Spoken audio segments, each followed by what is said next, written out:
Hello, কেমন আছো তোমরা? আশা করি ভালো আছো। এটা ছিল আমার ছোট ছেলের ১ম বার্থডে। তো যেমনটা পেরেছি নিজে একটুকু সাজিয়েছি। তো ছোটখাটো আয়োজন করেছিলাম। সবাই আমার ছোট ছেলেটাকে আশীর্বাদ করেছে। তার বড় দাদাও তার জমানো টাকা দিয়ে আশীর্বাদ করেছে। এটা খুবই একটা ইমোশনাল মোমেন্ট ছিল। তো এই হচ্ছে ওদের কাকা। কাকার কাছে গেলে এরা সহজে আর আসতে চায় না। ২ ভাই এখনই মানে আমার বড়টা এখনো কোলে উঠলে আর ছোটটাকে উঠতে দেয় না।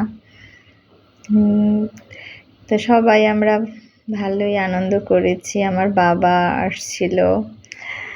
তো শ্বশুর-শাশুড়ি আগেই ছিল বাসায়।